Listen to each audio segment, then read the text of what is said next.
Muy buenos días, jóvenes. ¿Cómo amanecen? Espero que hayan pasado un excelente fin de semana. Y vamos a hablar sobre el Sistema General de Seguridad Social y Salud.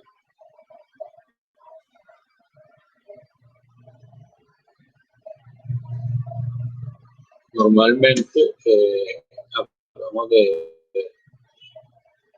estos tipos de aseguramiento de este sistema. Y vamos a comenzar a hablar sobre el contributivo. ¿Quiénes se pueden afiliar al régimen contributivo en salud? Todas las personas que estén vinculadas a través de un contrato de trabajo, los servidores públicos, los pensionados, los trabajadores independientes con capacidad de pago, las madres comunitarias y los aprendices en escala lectiva y productiva. Esto se hace a través de un aporte mensual, una cotización a una entidad promotora de salud, una EPS, para que ésta a su vez le garantice la atención en salud a través de las instituciones prestadoras conocidas como IPS. ¿Cómo se debe realizar la afiliación al régimen contributivo?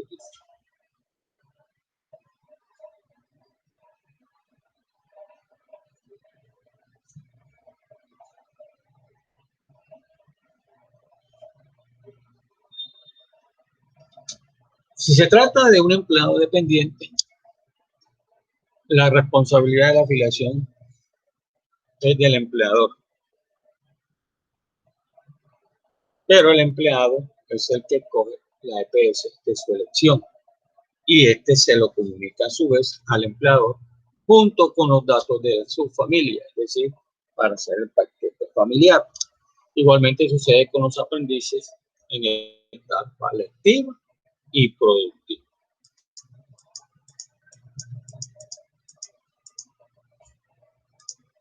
En el caso del pensionado, solo debe informar al fondo de pensiones, la cual es la EPS a la que se deberá entregar su cotización, que por hacer la misma a la que venía afiliado u otra en el caso que haya decidido cambiarse, siempre y cuando cumpla con algunos requisitos para tal evento. El fondo de pensiones debe afiliarlo y pagarlo la cotización mensual de la EPS seleccionada, mientras que en el trabajador independiente debe afiliarse por su cuenta a la EPS de su elección y hacer los pagos mensuales a través de una planilla integrada. Bien.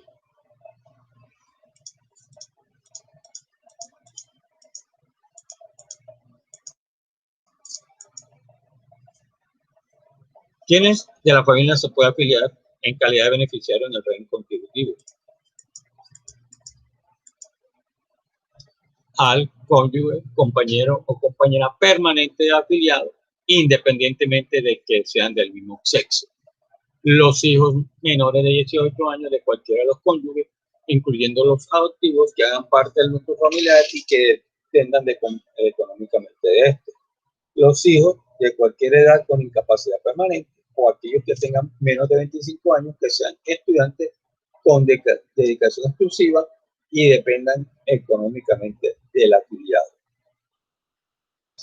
A falta de cónyuge, compañero o compañera permanente e hijos con derecho, la cobertura familiar puede extenderse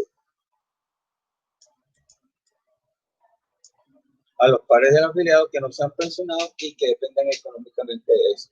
¿Esto qué quiere decir? Que si el que está afiliado y no tenga ni esposa, ni esposo, ni compañero, ni compañera, ni siquiera tenga hijos de ninguna naturaleza, podrá afiliar a los padres siempre y cuando estos no sean pensionados y que se demuestre de que dependen exclusivamente de aquel. ¿De qué manera se pueden afiliar otras personas distintas a las anteriores? Claro que se puede. Siempre y cuando dependen económicamente del afiliado, tengan un parentesco hasta el tercer grado de consanguinidad padres, hijos, abuelos, nietos, hermanos, bisabuelos, bisnietos, tíos, sobrinos, o sea, menor de 2 años si no son consanguíneos. Para esto se debe pagar por cada beneficiario un aporte adicional, lo que se llama unidad por capitación, de pago por capitación, es decir, UPC, la cual va a variar según la edad, el sexo y el lugar de residencia de las mismas, y mantenerlos afiliados por lo menos un año.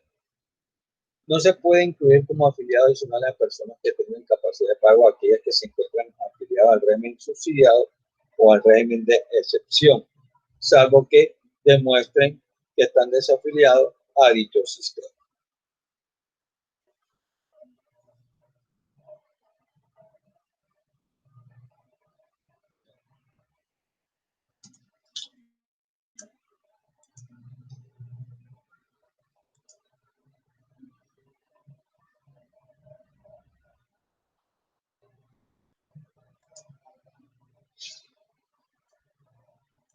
Entonces, ¿cómo se hace una afiliación del recién nacido?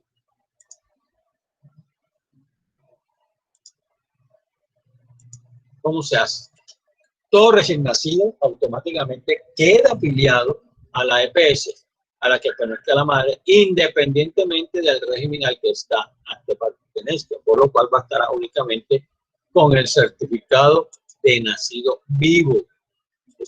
Quiere decir que el recién nacido no tiene que hacer trámites de ninguna naturaleza por parte de los padres hasta con solo mostrar ese certificado que demuestre que el recién nacido se encuentra con vida. Sin embargo, deberá presentarse ante la respectiva entidad por de salud, es decir, EPS, dentro del mes siguiente al nacimiento, con el registro civil. Dentro del mes siguiente al nacimiento del registro, con el fin de legalizar la correspondiente afiliación. Viene la siguiente pregunta. ¿Se debe pagar unidad por capitación adicional cuando se trate recién nacido de ella beneficiaria del cotizante? Para el caso de la beneficiaria menor de 18 años o que tenga menos de 25, que tenga la calidad del estudiante con dedicación exclusiva, dependa económicamente del cotizante y que sea madre de un recién nacido, este tendrá derecho a los servicios de salud hasta el primer año sin que tenga que pagar la unidad por capitación adicional. Es decir, que en el primer año estará exento de pagar ese valor adicional hasta que hasta el próximo, hasta que el segundo año, que sí ya deberá hacerlo. ¿Qué pagos deben realizar las personas afiliadas al régimen contributivo en materia de salud? Entonces vamos a ver qué se debe pagar. Bien, las personas afiliadas al régimen contributivo deben realizar pagos correspondientes. Aportes obligatorios al Sistema General de Salud de Seguridad Social, que son salud, pensión y riesgos laborales, cuotas moderadoras y los copagos. ¿Ya? Entonces, esto que por lo menos las cuotas moderadoras y copagos es cuando generalmente se piden citas o atenciones médicas. ¿Cómo? ¿Cuál es el porcentaje? Bueno, cuando ustedes vayan a trabajar en un consultorio, en una clínica, debe saber cuánto, bueno, por lo menos en este momento, se sabe si más adelante, pero en este momento, la cotización al régimen contributivo en salud del empleado dependiente, es decir, que tiene un empleo con una empresa, en este caso un consultorio o una clínica odontológica, es del 12% del salario mensual, del cual el 8.5% estará a cargo de su jefe o empleador y el 4% estará a cargo del empleado. En materia pensional es del 16% del salario mensual, del cual el 12% estará a cargo del empleador y el 4% a cargo del empleado. Ahora, el pensionado solo se encuentra obligado a cotizar al Sistema General en Salud sobre el 12% de su mensualidad mensual, excepto cuando se encuentre vinculado por contratación por servicios prestados o reciba ingresos adicionales a su mensualidad pensional en el caso de pagar los respectivos aportes en salud a la cual se encuentra afiliado y que debe asumir la totalidad de la cotización en un 12.5%.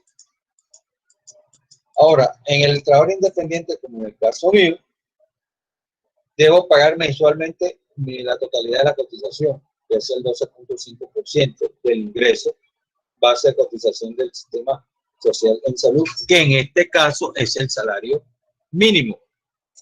Y al 16% en materia pensional.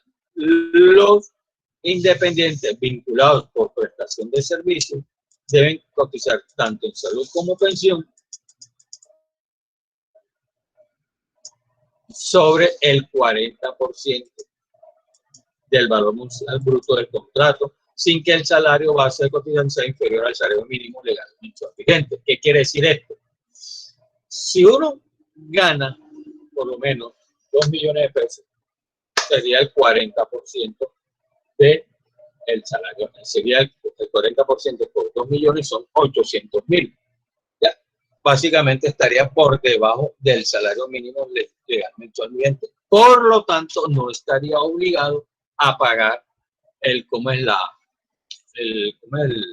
la EPS o los aportes. Sin embargo, es un arma doble filo porque si no se paga, pues no podrá ser atendido hasta cuando no lo pague. O sea, en otras palabras, independientemente se debe pagar, no solamente porque no lo gane, sino porque sea el beneficio para poder ser atendido en el régimen contributivo. Ahora, si una persona pierde o deja de trabajar y le está costando trabajo conseguir empleo y ve que las condiciones no puede seguir pagando por el régimen contributivo, pues hará una solicitud y se pasará al régimen subsidiado, ¿ya? Pero igualmente al pasar el régimen subsidiado, pues sabrá que no seguirá cotizando ni en salud ni en pensión, entonces corre el riesgo de solamente recibir al final de su edad un bono pensional de lo que ha ahorrado a lo largo de los tiempos que ha estado cotizando.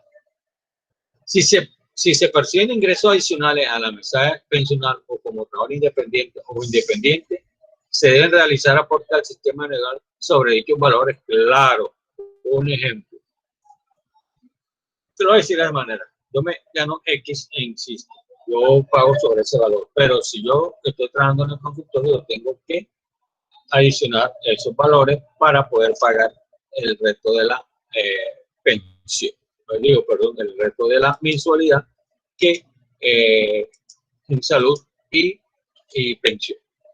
Cuando una persona tiene varias fuentes de ingresos como trabajador dependiente o independiente, deberá hacer los respectivos aportes en salud a la EPS a la cual se encuentra afiliado y en pensión al fondo de pensión al que pertenezca, sobre la totalidad de los ingresos recibidos. Asimismo, los pensionados que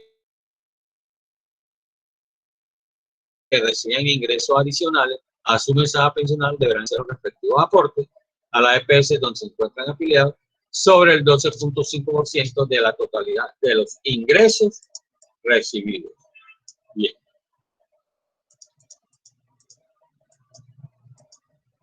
¿Quiénes están exonerados de pagar aportes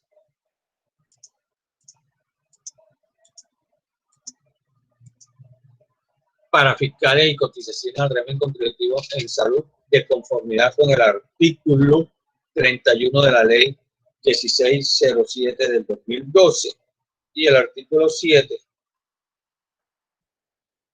del decreto 1828 del 2013?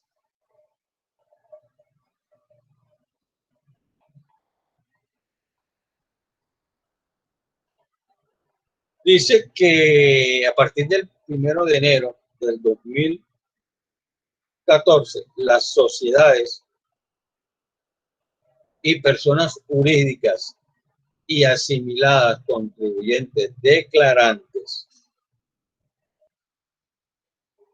del impuesto sobre la renta y complementarios y sujetos pasivos del impuesto sobre la renta para la equidad están exonerados del pago de los aportes parafiscales a favor del Servicio Nacional de Aprendizaje SENA y del Instituto Colombiano del Bienestar Familiar, correspondientes a los trabajadores que devengan individualmente considerados menos de 10 salarios mínimos mensuales legales vigentes, lo cual también aplica a personas naturales que empleen más de 3 trabajadores, quienes tendrán que estar vinculados al empleador mediante contrato laboral, debiendo cumplir con todas las obligaciones legales derivadas de dicho vinculación. Es decir, aquellos que ganen menos de casi 8.800.000 no están obligados a pagar obligado a pagar el impuesto de parafiscales y y la parte de los impuestos sobre la renta.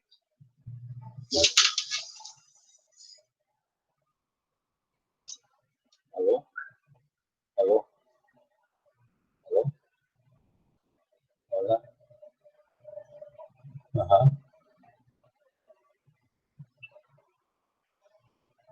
Ajá.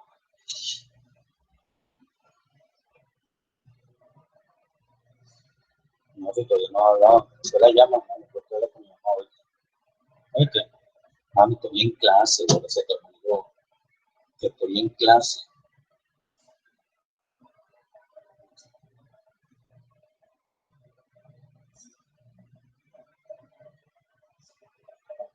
Estoy hablando.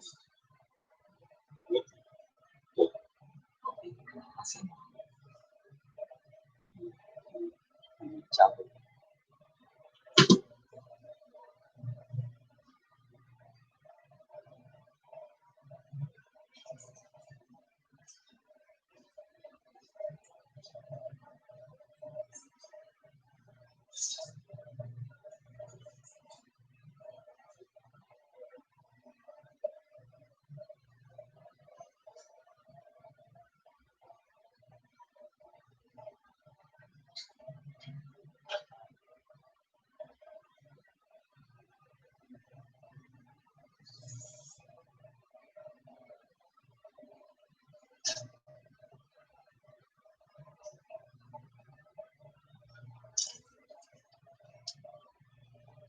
Bien, sigamos. Asimismo, los contribuyentes mencionados anteriormente que cumplan con las condiciones señaladas igualmente estarán exonerados de las cotizaciones al régimen contributivo de salud de que trata el artículo 204 de la Ley 100 de 1993, correspondiente a los trabajadores que devenguen individualmente considerados esos 10 salarios mínimos mensuales legales vigentes, y lo que dice que lo anterior no será aplicable a las personas naturales que empleen menos de 2 trabajadores, los cuales seguirán obligados a efectuar las cotizaciones al régimen contributivo de salud. Para efectos de esta exoneración, los trabajadores tendrán que estar vinculados con el empleador persona natural mediante contrato laboral, quienes deberán cumplir con todas las obligaciones legales derivadas de dicha vinculación. ¿Cuáles son los requisitos para realizar aportes cuando se trata por menores inferiores a un mes, de conformidad con lo establecido en el decreto 2616 de 2003?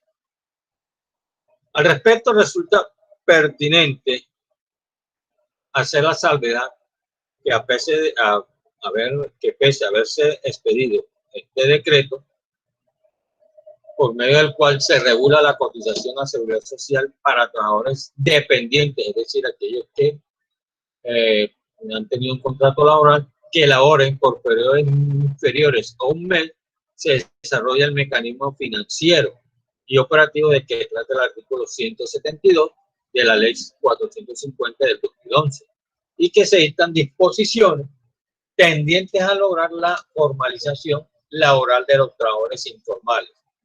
Dicha norma solo se aplica para aportes de las pensiones, riesgos laborales y subsidios familiares.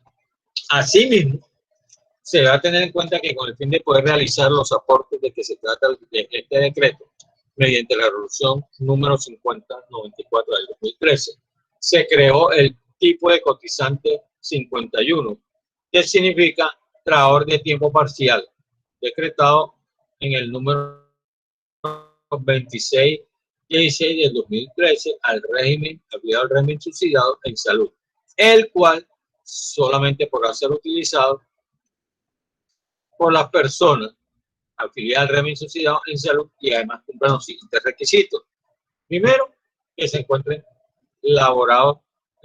vinculados laboralmente, que el contrato sea por tiempo parcial, es decir, en un mismo mes sea contratado por periodos inferiores a 30 días, es decir, que yo lo puedo contratar a ustedes, un ejemplo, que esté entrando conmigo en el consultorio, que nomás trabajen 15 días, es decir, que vengan 3 veces por semana, o los primeros 15 días o un día de por medio, igual de todas maneras tiene que ser inferior a 30 días.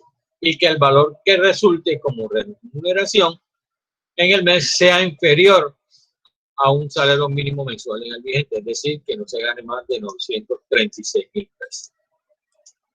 Bien. Una persona, otra pregunta, ¿una persona puede cotizar al Sistema General de Seguridad Social en salud? No.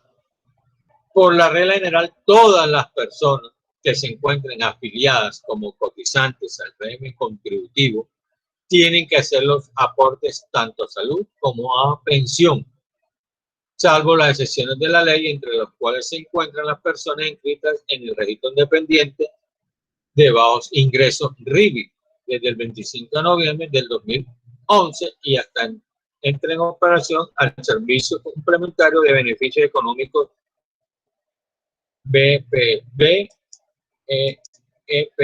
Bien. Asimismo, por disposición legal, no están obligados a cotizar a pensión las personas que ya se encuentren pensionadas. Las personas que tienen una edad de 50 o más años, si es mujer, o 55 años o más, si es hombre, y nunca han cotizado al sistema de pensión. El cotizante no está obligado el cotizante no obligado a cotización a pensiones por edad.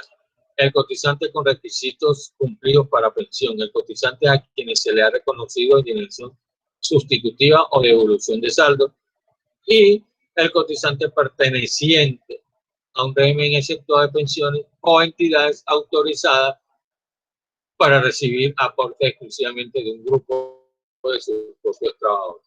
Bueno, habíamos hablado anteriormente sobre qué se debe pagar. Vamos a hablar que son las cuotas moderadoras.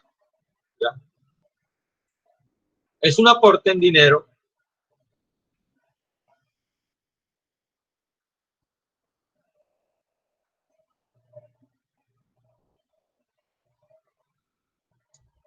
que debe ser pagado por todos los afiliados, tanto como cotizantes como beneficiarios, cuando asiste a una cita médica con un general, especialista, al odontólogo o a una consulta con un profesional paramédico.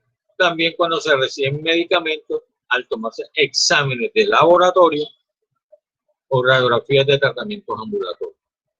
Las cuotas moderadoras tienen por objeto regular la utilización del servicio de salud y estimular su buen uso.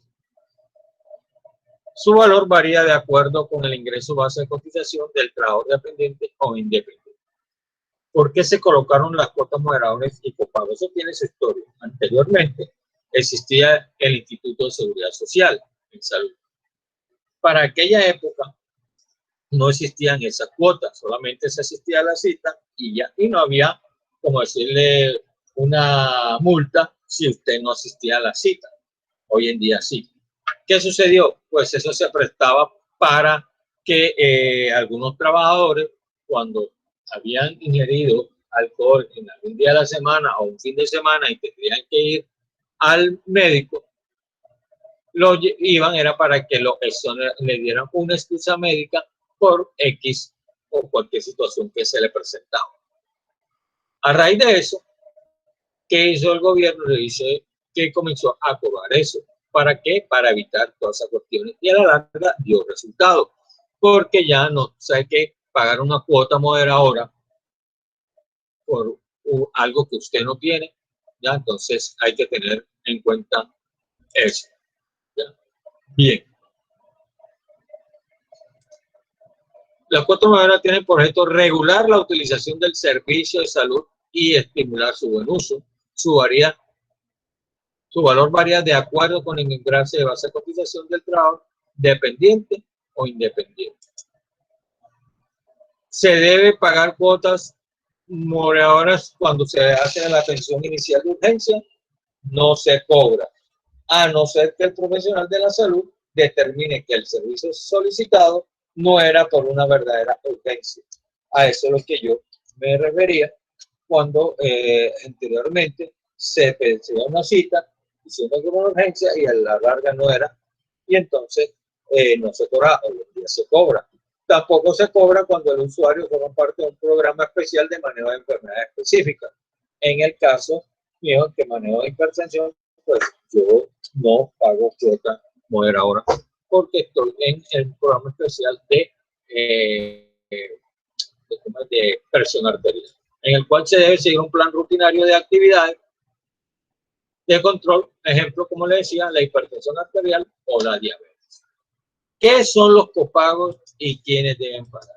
Eso para que ustedes sepan y puedan dar la información cuando trabajen en un consultorio y atiendan a personal que venga de una EPS, sea Sura, o sea Colsanita, o sea Salud Total, sea como la otra, como la nueva EPS, etcétera, etcétera.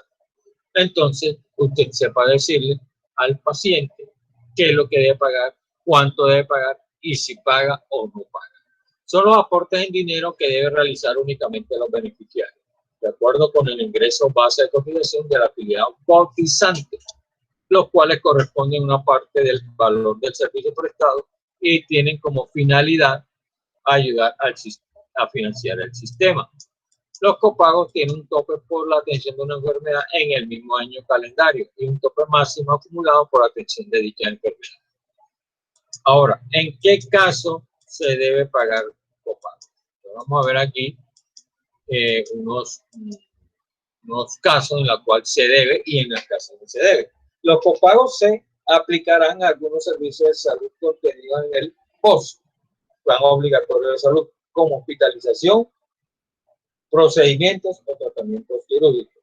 Tienen excepción los servicios de PIP, es decir, promoción y prevención, programas de control de atención materno-infantil, programas de control en atención de las enfermedades transmisibles y enfermedades catastróficas o de alto costo, es decir, enfermedades como el cáncer, el VIH o personas que sufren quemadura de tercer grado. Entonces también esas son enfermedades en las cuales no se debe pagar copago. También en atención inicial de urgencia y servicios a su vez de cuota moderadora. Ahora, asimismo están exonerados del pago de cuota moderadora y copago las personas que pertenecen a los siguientes grupos de población. El primero, personas con discapacidad mental, a menos que cuenten con la capacidad económica para asumir tales gastos. Población menor de 18 años, a quienes se le haya confirmado a través de los estudios pertinentes el diagnóstico de cáncer en cualquiera de sus etapas, tipos o modalidades, certificados por el oncohematólogo pediátrico. Bien. Población menor de 18 años, confirmado y certificado por el oncohematólogo pediátrico de aplasias medulares y síndromes de falla medular, desórdenes hemorrágicos hereditarios, enfermedades hematológicas congénitas, histocitosis y desórdenes histocitiarios. Todo eso tiene que ver con la sangre. Bien, población menor de 18 años cuando el médico general o cualquier especialista de la medicina tenga sospecha de cáncer o de las enfermedades anunciadas anteriormente y se requieran exámenes y procedimientos especializados hasta tanto el diagnóstico no se descarte. Personas mayores de edad en relación con la práctica de la vasectomía o ligadura de trompa.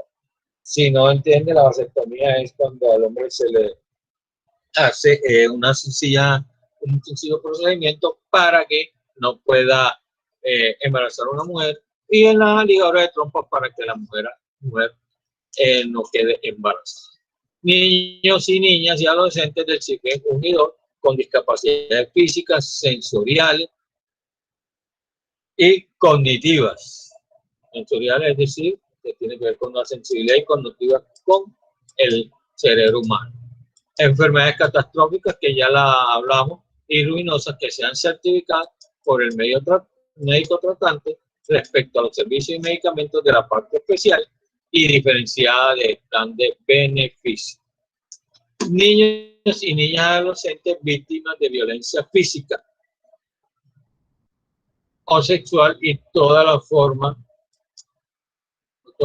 del maltrato que estén certificados por la autoridad competente respecto de los servicios para su rehabilitación física, mental y atención integral hasta que se certifique médicamente su recuperación. Todas las mujeres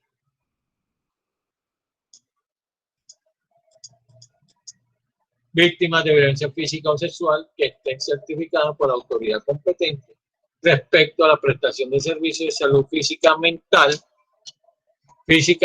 atención integral sin importar su régimen de afiliación hasta que se certifique médicamente la recuperación de la víctima. Las víctimas del conflicto armado interno, en los términos del artículo 3 de la ley 1448 del 2011 y las pertenecientes a las comunidades negras, afrocolombianas, raizal y palanquera, en los términos del artículo 3 del decreto de la ley 4635 del 2011, que se encuentran registrados en el CISBEN 1 y 2 en todo el tipo de atención en salud que requieran. También las personas con cualquier tipo de discapacidad en relación con su rehabilitación funcional cuando se hayan establecido el procedimiento requerido. Las víctimas de lesiones personales causadas por el uso de cualquier tipo de ácido o sustancia similar o corrosiva que generen daño o destrucción al entrar en contacto con el tejido humano.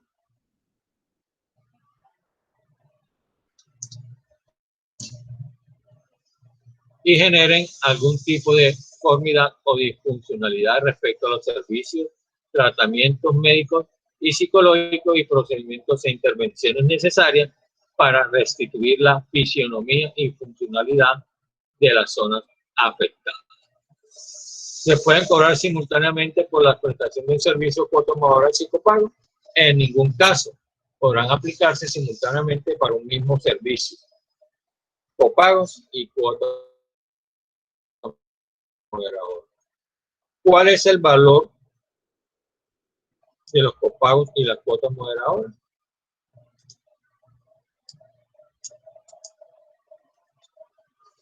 Tanto las cuotas moderadoras como los copagos, que se actualizan año a año con base en el incremento del salario mínimo, siguiendo las indicaciones de la tabla que a continuación se describe. Por lo tanto, usted debe consultar a comienzos de cada año en su EPS o en sus puntos de servicio los nuevos valores establecidos.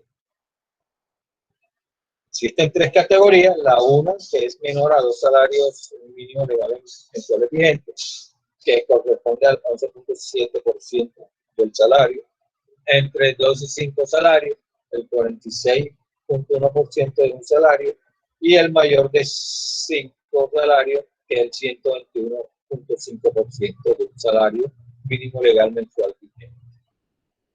Bien. ¿Cuáles son los beneficios? Es decir, esos beneficios que tienen el afiliado por la persona afiliada al régimen contributivo. El cotizante y su familia tiene derecho a recibir todos los servicios del POS, que incluye acciones de promoción de la salud, prevención de la enfermedad y recuperación de la salud, desde la medicina preventiva hasta el tratamiento de alta complejidad. Igualmente, recibir un subsidio en dinero en caso de incapacidad si por razón de enfermedad o por causa de un accidente no relacionado con su trabajo, el afiliado tiene una incapacidad temporal, su afiliación le da derecho a recibir durante ese tiempo un subsidio de dinero de 1 a 3 días de incapacidad. El pago es a cargo de los respectivos empleadores y el correspondiente al 100% del salario. A partir del cuarto día y hasta el 90 días, el pago debe hacerlo la EPS y corresponde a las 2/3 partes del salario, y del día 91 hasta el 180, la mitad del salario. Recibir un subsidio en dinero en caso de licencia de maternidad. También esto es para cuando ustedes están trabajando y las mujeres que están en el grupo se ven embarazadas, entonces tienen un subsidio en dinero en el caso de la licencia de maternidad. Las afiliadas cotizantes, tanto trabajadores dependientes como independientes, tienen derecho a una licencia de maternidad y a recibir un subsidio en dinero equivalente al 100% de su salario que la EPS le paga durante el tiempo de la licencia. Para acceder a esta prestación, la afiliada debe cotizar interrumpidamente al sistema durante todo su periodo de gestación, tal como lo contempla en el artículo 3 del decreto 04 del 047 del 2000. Cuando se trate de una trabajadora dependiente y el empleador incurre en mora en el pago de las cotizaciones, el empleador deberá pagar el valor de la licencia de maternidad a que tenga derecho su trabajadora. Es decir, normalmente por eso es que el trabajador tiene que estar al día con las pensiones si no quiere que más adelante eso le vaya a costar, tenga que pagar literalmente todo el costo de la licencia de maternidad. Bien. Afiliado a su sistema, a su familia, afiliar a su familia sin costo adicional. Por el solo hecho de estar afiliado al régimen contributivo, sin importar si se trata de un salario, honorarios o una pensión. Tiene derecho a afiliar a los miembros de su familia que cumplan con los requisitos para ser beneficiarios, quienes deben recibir el mismo POS y deben ser atendidos en los mismos lugares y con los mismos cuidados sin pagar una cuota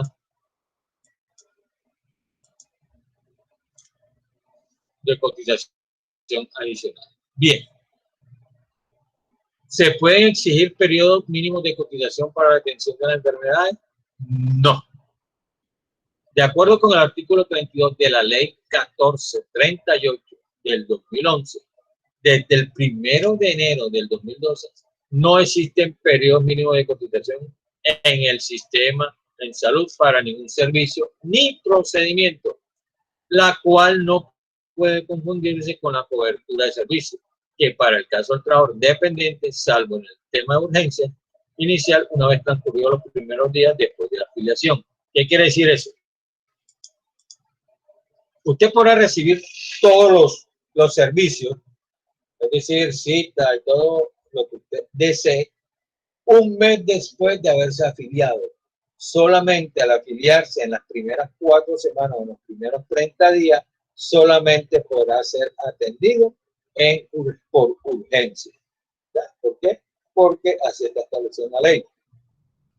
Bien, a diferencia del trabajador independiente, quien una vez inscrito y cancelada su primera cotización, tendrá derecho a recibir conjuntamente con su familia de manera inmediata la totalidad de los beneficios contemplados en el plan obligatorio de salud. Entonces, vea la diferencia. Mientras usted es un trabajador dependiente y usted enseguida comenzó a trabajar y ya se va a afiliar, en el primer mes no podrá usted sacar citas, solamente podrá ser atendido por urgencia. Mientras que el trabajador independiente enseguida se afilie, podrá tener los beneficios establecidos por la ley.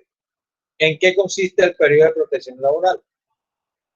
Consiste en, una vez suspendido el pago de la cotización como consecuencia de la finalización de la relación laboral o la pérdida de la capacidad de pago del trabajador independiente, el trabajador y su núcleo familiar gozarán de los beneficios del plan obligatorio hasta 30 días más, contados a partir de la fecha de la desafiliación, siempre y cuando esté afiliado al sistema mínimo como 12 meses anteriores.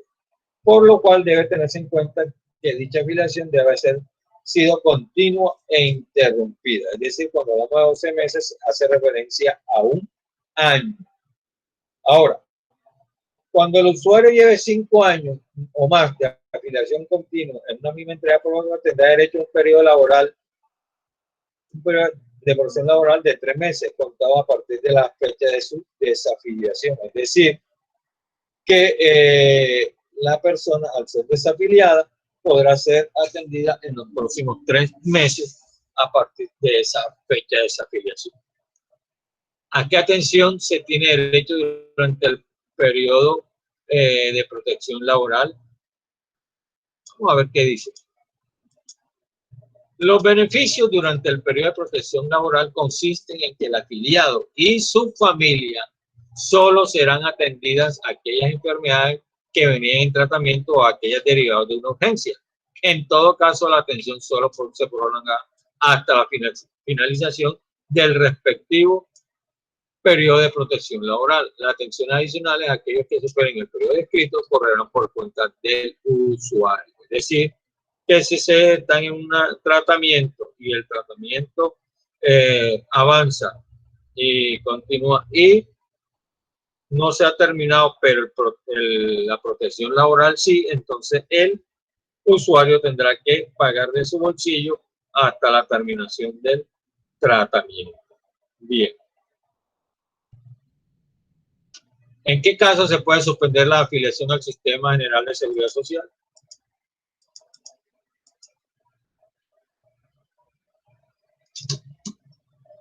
Bien, se puede suspender la afiliación al Sistema de Seguridad Social en salud después de un mes de no pago de la cotización que corresponde al afiliado, al empleador o a la emitidora de pensiones en el caso. Asimismo, cuando no se presten los soportes exigidos para los beneficiarios, cuando el afiliado cotizante que incluyó dentro de su grupo o miembro independiente no cancela la unidad de pago por capitación por esto.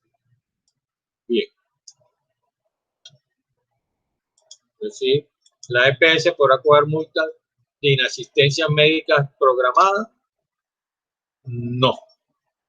Ninguna EPS del régimen contributivo o subsidiado podrá cobrar multas a las personas por no asistir a las citas médicas programadas. Esto es citas de medicina general con especialistas o de medicina alternativa. Tratándose de citas de odontología o de imagenología, si hay lugar al cobrar multas por inasistencia a la misma. Entonces, en el caso, vea que solamente en odontología y a las consultas para hacer imágenes, si se cobra una multa. ¿En qué caso se pierde la antigüedad?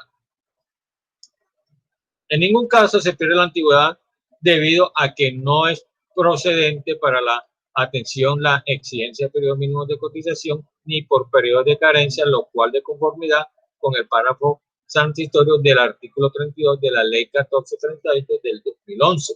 A partir del 1 de enero del 2012 no existe en el sistema seguridad, no existe a partir del 1 del 2012 no existe en el Sistema General de Seguridad Social en Salud, cuya sigla es SGSS.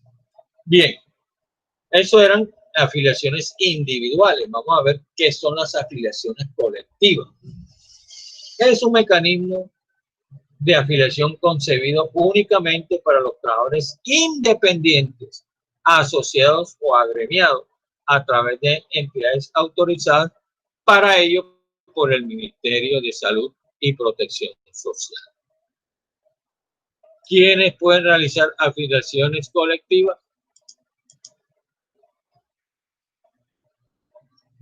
Los afiliados colectivos de trabajadores independientes y el pago de aporte a la seguridad social integral de esta persona solo pueden ser realizadas por las asociaciones, agremiaciones y congregaciones religiosas autorizadas para el efecto por el Ministerio de Salud y Protección Social. ¿Qué normas definen cuáles son los requisitos y procedimientos en estas afiliaciones colectivas? Pues están establecidas en el decreto 3615 del 2005, modificada por los decretos 2313 del 2006, 2172 del 2009 y 692 del 2010, que definen los requisitos y procedimientos para la afiliación de los trabajadores independientes en forma colectiva y al Sistema General de Seguridad Social Integral. Bien. ¿Cuál es la función de las entidades que están autorizadas para las afiliaciones colectivas? Una de las funciones colectivas primordiales de las entidades autorizadas para realizar afiliaciones colectivas es la de realizar la afiliación y pago de aquellos aportes de personas que en razón de su profesión y oficio o anexos comunes como trabajador independiente requieran acceder de manera colectiva al aseguramiento de la seguridad social integral a través de las entidades aseguradoras de su elección. ¿Qué pasa con las entidades que han sido autorizadas para realizar afiliaciones colectivas y no cumplen con sus obligaciones y con los requisitos exigidos para su funcionamiento? ¿Qué dice con respecto a eso la ley? El Ministerio de Salud y Protección Social cancelará la autorización de estas entidades para realizar afiliaciones colectivas cuando las mismas deben de cumplir uno o varios de los requisitos exigidos para su funcionamiento, o cuando se demuestre que estas promueven o toleran la evasión o elusión de aportes al sistema de seguridad social integral.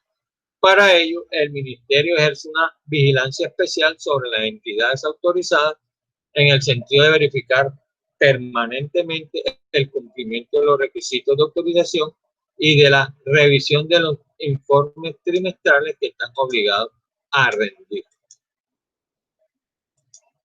¿Qué puedo hacer si una entidad me ofrece el servicio de afiliaciones colectivas sin estar autorizado para ello? Si usted llega a evidenciar que la entidad que actualmente le ofrece el servicio de afiliación colectiva a la seguridad social integral no se encuentra autorizada por el Ministerio de Desarrollo de esa actividad. Bueno, con esto continuamos el día de, vemos cómo es la clase.